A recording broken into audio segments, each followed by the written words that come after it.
Chair will now recognize the gentlelady from California, Ms. Sanchez. Thank you. Secretary Clinton, I listened very carefully when Chairman Gowdy was questioning you in the first round of questioning. I have to say I was kind of surprised. We waited more than a year to finally get you up here to testify. We spent almost $5 million and we interviewed about 54 witnesses. And when the chairman finally got his chance to question you, he asked you he quibbled actually over the definition of the word unsolicited. As if that wasn't bad enough, then he doubled down on this idea that Sidney Blumenthal was your primary advisor on Libya, a claim that we heard the Washington Post awarded for Pinocchios. He said on Sunday on national television that he had zero interest in the Clinton Foundation and other topics, but then he just spent his full time, the full questioning time in the first round, asking you about the Clinton Foundation, Media Matters, and other topics that don't really have anything to do with the attacks that occurred in Benghazi. Did you personally review our security situation as the previous ARB required? And my own sense of incredulity was, really? Is this why we've asked you to come to testify about that? The overwhelming sense that I get from the Republican side of the aisle is they seem to be arguing somehow that Sidney Blumenthal had access to you while Ambassador Stevens did not. Do you think that that's an accurate statement? Of course not, Congresswoman. You didn't need my email address to get my attention. In fact, most of the work I did, as I said this morning, had nothing to do with my emails.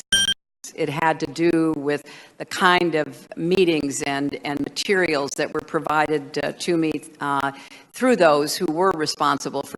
Did you personally review our security situation as the previous ARB required? For making decisions on a whole range of issues. I didn't do it.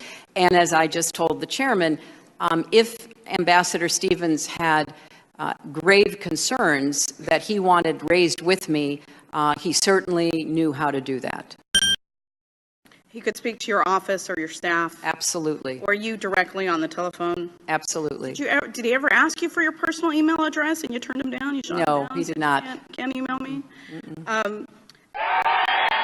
The other thing that I'm hearing from the other side of the aisle is they're arguing that there was this, security was, it was sort of decomposing in eastern Libya.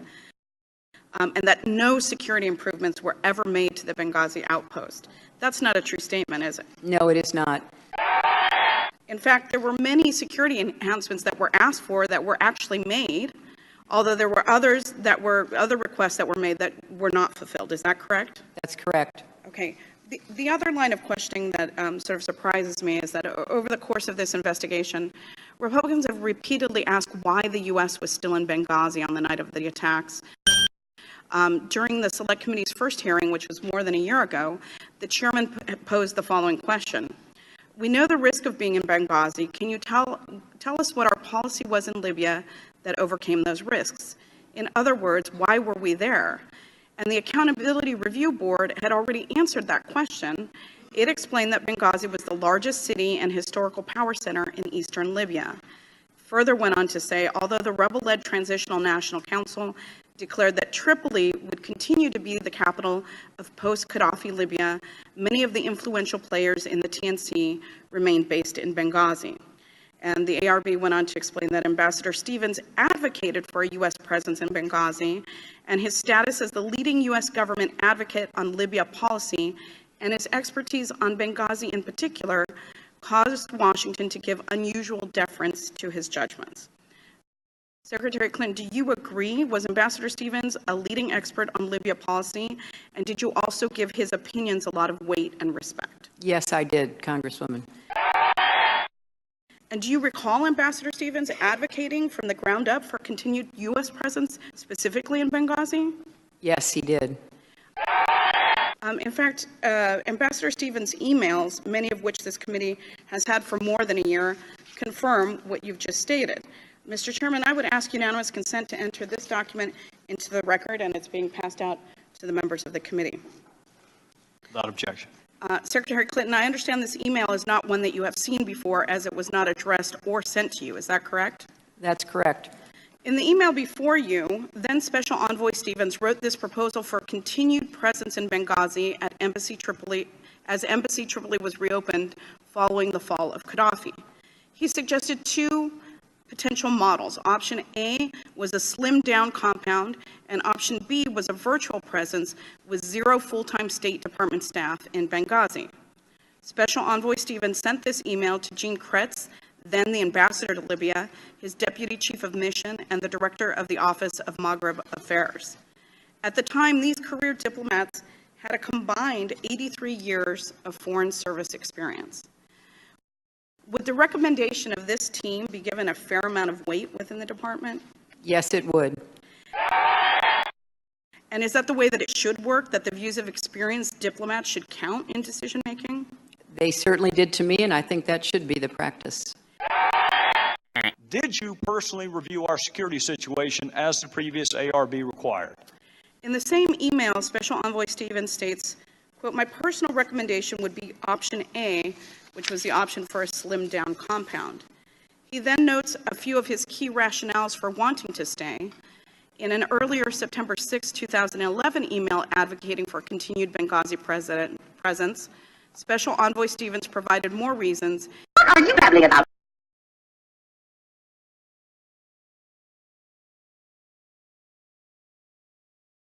Including the opportunity to, quote, "monitor political trends and public sentiment regarding the new Libya. The revolution began in eastern Libya, and the view of these 2 million inhabitants will certainly influence events going forward."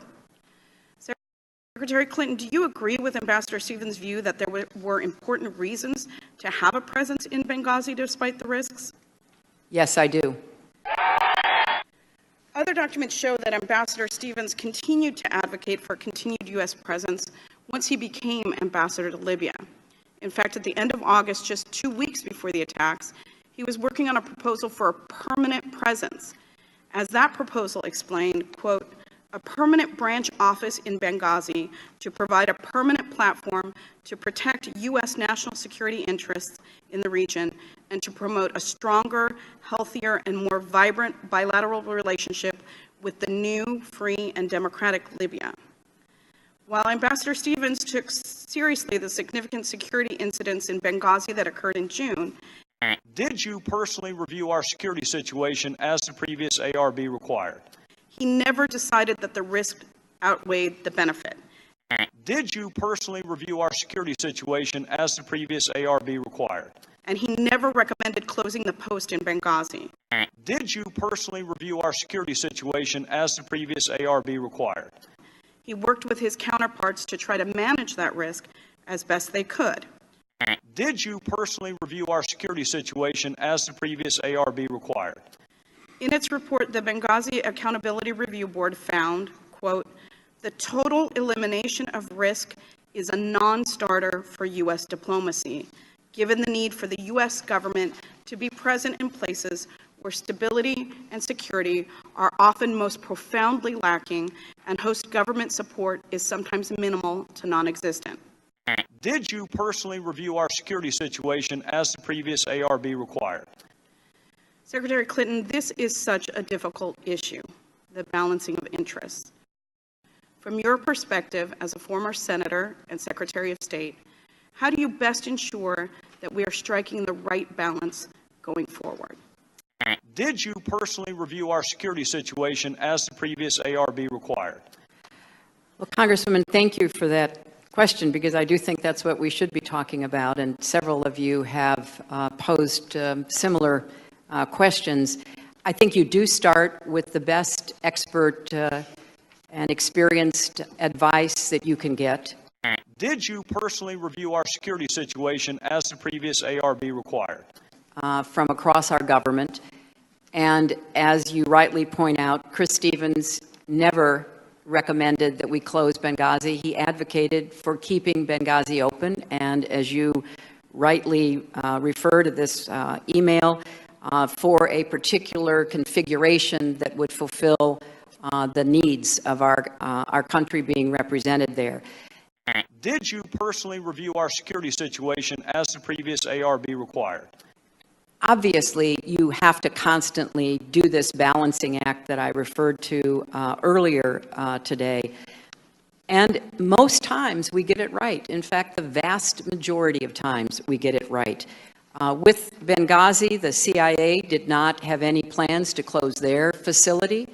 The opinion of those with the greatest understanding of our mission, our diplomatic mission in Benghazi was... Did you personally review our security situation as the previous ARB required? Exactly the same, that we should not close down, we should not leave Benghazi. And it's, you know, obviously something that you have to be constantly evaluating in all of these difficult, unstable spots around the world. But I appreciate your bringing to the committee's attention the strong opinion of the man who knew the most and was on the ground and who understood what we were trying to achieve in Benghazi, Ambassador Stevens. Did you personally review our security situation as the previous ARB required? Was it your understanding that he certainly understood the risk of being there? He definitely understood the risks, yes. Thank you. I yield back. If somebody did exactly what Mrs. Clinton did, but was one of your lieutenants, what would you do to those underlings? I would make sure that they were adjudicated through a security disciplinary proceeding to figure out what are all the circumstances and then what punishment discipline is appropriate. That could range from being terminated to being reprimanded, and then a whole spectrum in between: suspension, loss of clearance. It's a bunch of different options.